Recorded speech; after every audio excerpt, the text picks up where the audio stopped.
सुनाई दे रहा है।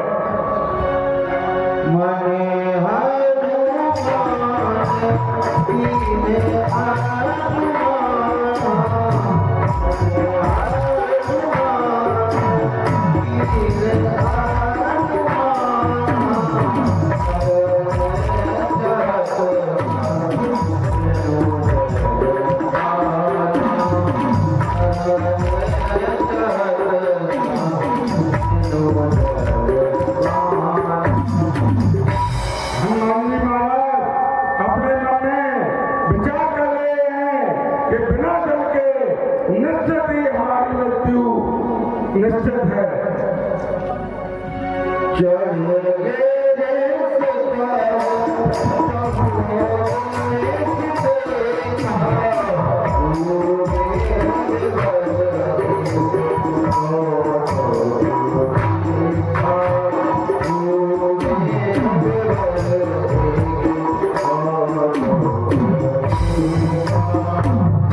हनुमान जी महाराज ने पर्वत की चोटी पर चढ़कर चारों ओर दिशाओं में देखा।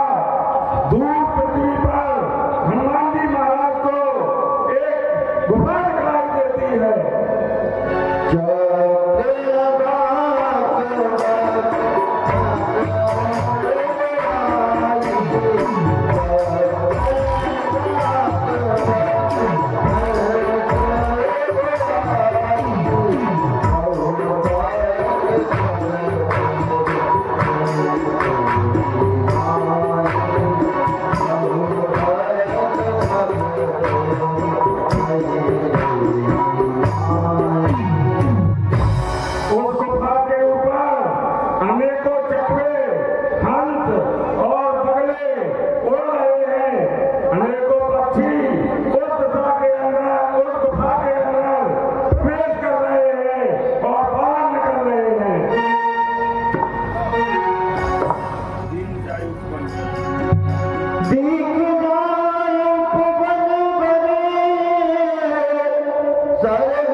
हे पागलों, तुम लोग कौन हो और यहाँ पर किस लिए आए हो?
माता सीता का पता लगाने में हमारी सहायता करें और हम सभी को बहुत भूख और प्यास भी लग रही है। हे देवी, हे माता, हमारी प्यास और भूख मिटाने का कष्ट करें। क्यों नहीं? तुम सब लोग अपनी अपनी यहाँ पर सरोवर में स्नान करो और अपनी भूख प्यास फल लगे हुए फल खाइए। तुम लोग काफी थक गए, आराम करो यहाँ पे।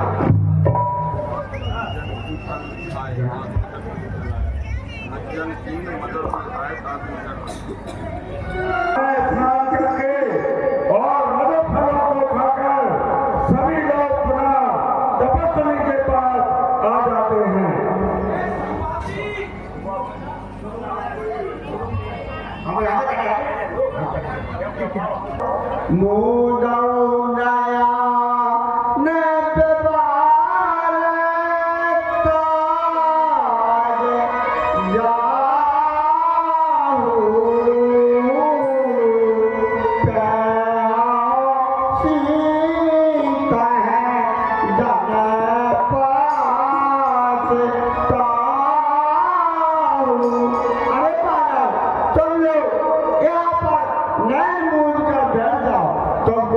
सीता माँ की खोज मिल जाएगी।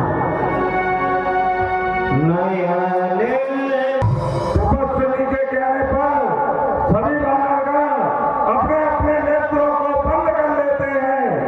जैसे ही सभी बानरगण अपने नेत्रों को खोलते हैं तो खुद को लवण सिंधु के निकट पाते हैं।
जी महाराज अपने नेत्रों में अश्रु को भरते हुए कह रहे हैं कि यदि हम यहाँ पे रहे तो हम भूख और प्यास से मर जाएंगे और जानकी जी की खोज किए बिना पंपापुर को जाते हैं तो सुग्रीव जी हमें मार देंगे।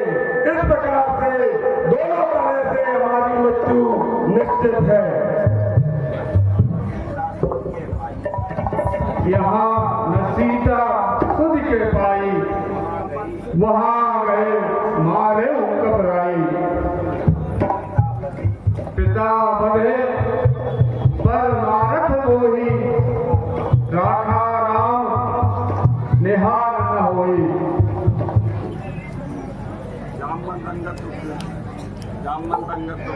अंगद जी महाराज को दुखी देखकर जामन जी ज्ञान और धर्म की शिक्षा देते हुए कह रहे हैं।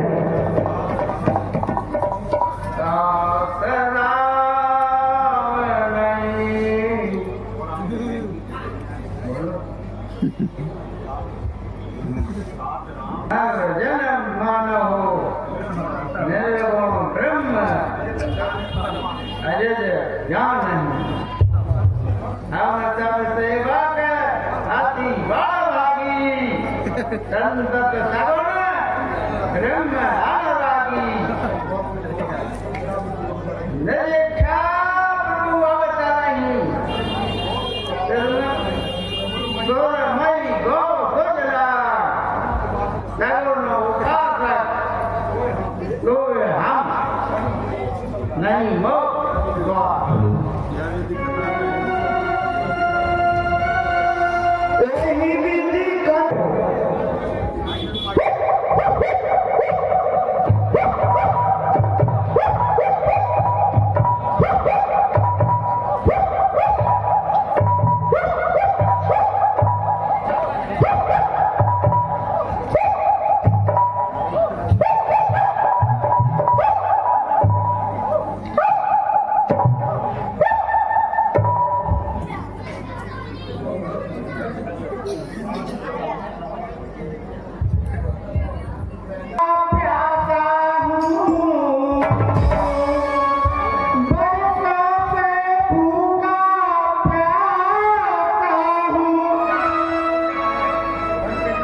भर पेट ना भोजन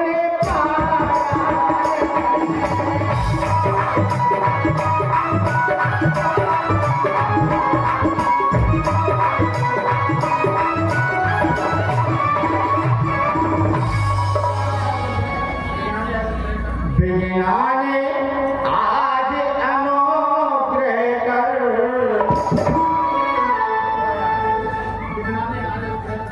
विज्ञाने आज अनुग्रह कर मैं सारा एक साथ भिजवा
सच तो यह है उस योद्धा ने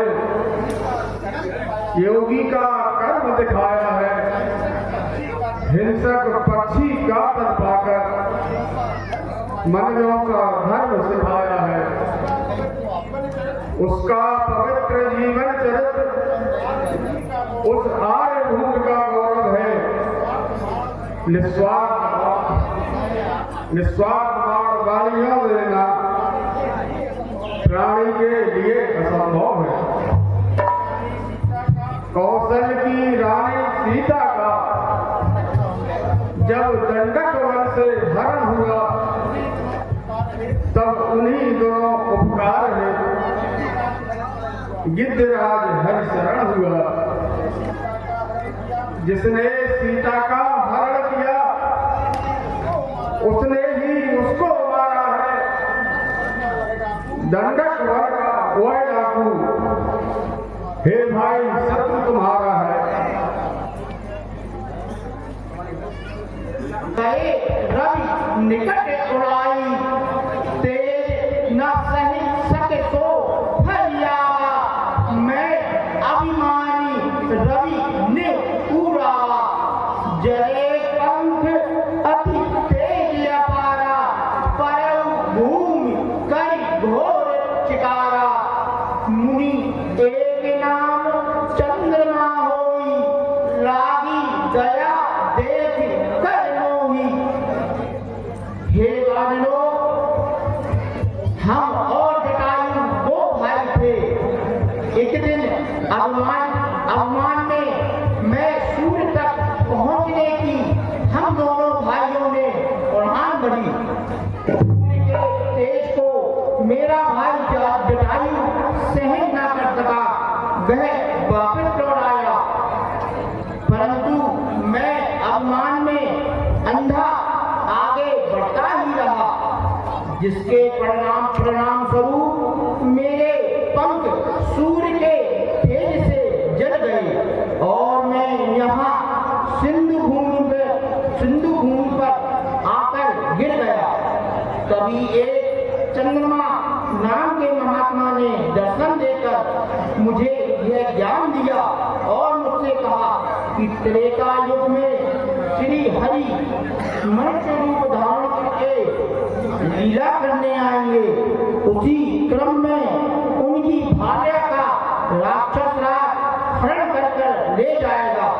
जब उनकी खोज में उनके दूत यहाँ पधारेंगे तब तुम की भार्या जनक नंदिनी सीता का पता बता देना, तब तुम्हारे पंख पुनः उग आएंगे। अतः हे वानरों, जिनकी खोज में तुम इधर उधर भटक रहे हो, यहाँ से 100 योजन दूर त्रिकूट पर्वत पर स्थित लंका के अंदर अशोक वन में चिंतामगन बैठी हुई है जनक नंदिनी। जो मैं देख सकता हूँ वह तुम लोगों को बता रहा हूँ, परंतु अफसोस और मुझे बूढ़ा हो चुका है, ना तो मैं तुम्हारी कुछ सहायता कर सकता हूँ।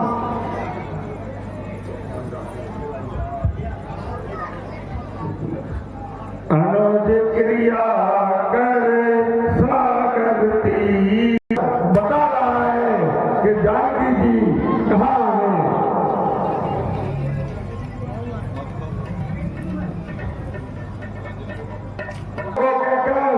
संपाति वहां से चला जाता है।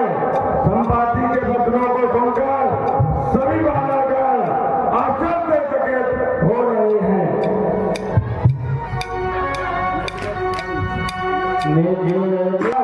कह रहे हैं कि मैं समुद्र को लाट कर उस पार से जा सकता हूँ, लेकिन पुनः वापस आने में मेरे मन में कुछ संशय है। युवराज कहाकर मौन रहो, तो मुझ पर राक्षस आता है। इस कारण सिंधु लाने को यह अंदर भाग जाता है। सच्चा योद्धा पर यही है, जब प्राणों की परवाह न हो। सच्चा उपकार तभी होगा, मर जाए लेकिन काम न हो। उस पार पहुंच ही जाऊंगा, यह तो मेरा दृढ़ निश्चय है, लेकिन इस पार लौटने में थोड़ा सा मुझको संशय है। लाऊंगा सिर्फ यहाँ से तो जगदम्बा सन्मुख आएगी, वे अपना बल देकर मुझको लंका नगरी पहुंचाएंगे। पर सुध लेकर जब आऊंगा तो पीठ उधर हो जाएगी मेरी वह महाशक्ति, फिर उस समय काम आएगी।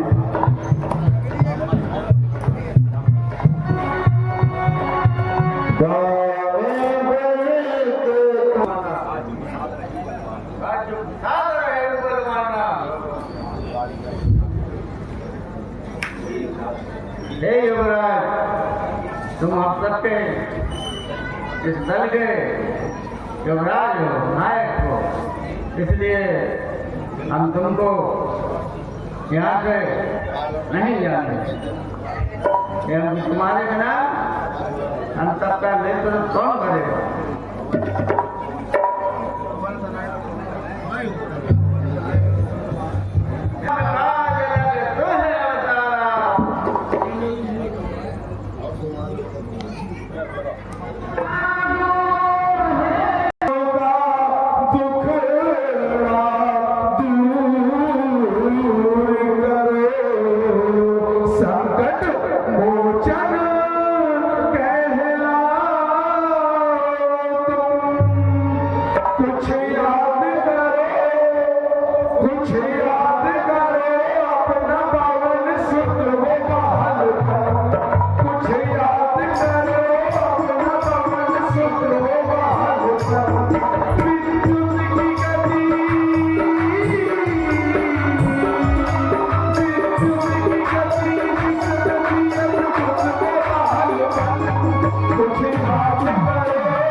इतना कड़ा होता ते कब जाई सीते देख तुझ प्रवण सुनाई अब निज भुज वाले राजीव नैना कौतुक लाख तंग कवि सेना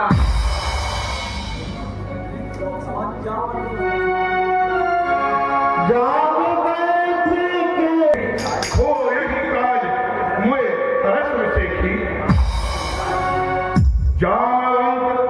युवराज नल नील बलराम विदा कीजिए जा रहा स्वीकृत करम प्रणाम और कौशल किशोर की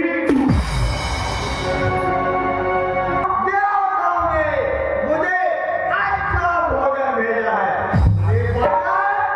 मैं तुझे खा जाऊंगी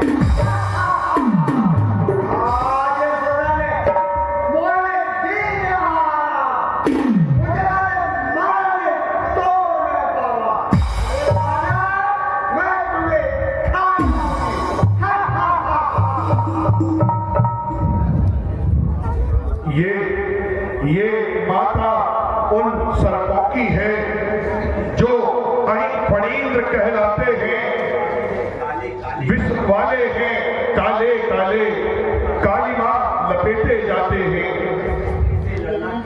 इस स्त्री से ओ हनुमान बस देख समझ तेरी यह विकट परीक्षा है।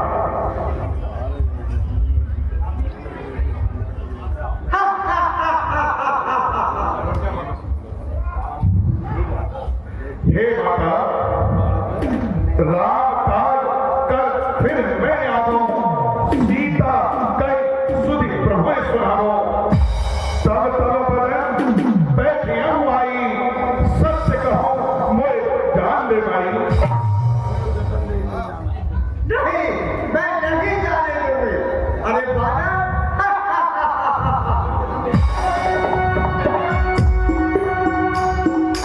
आप मेरा भक्षण करना चाहती हैं तो अपना मुंह खोलिए, मैं अब आपका ग्रास बनने के लिए तैयार हूं।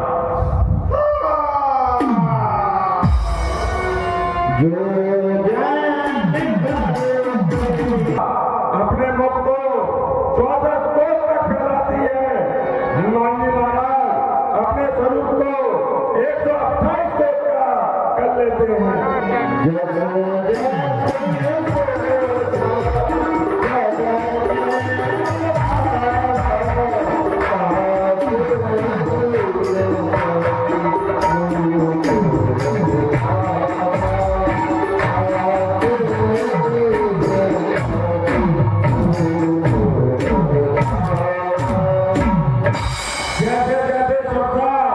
अपने मुख का विस्तार कर रही है हनुमान जी महाराज अपने स्वरूप को उससे दोगुना कर रहे हैं।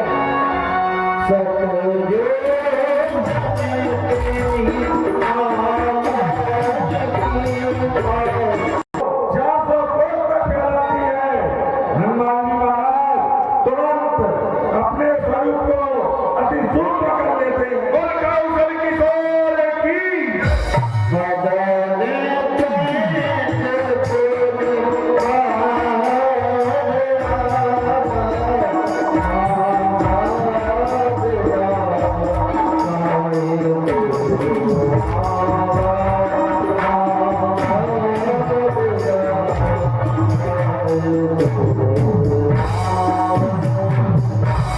हनुमान जी महाराज सुरता के मुख में प्रवेश करके तुरंत ही बाहर निकल आते हैं और सुरता को प्रणाम करके उससे विदा मांग रहे हैं। अरे बालक राम काज सब करिहो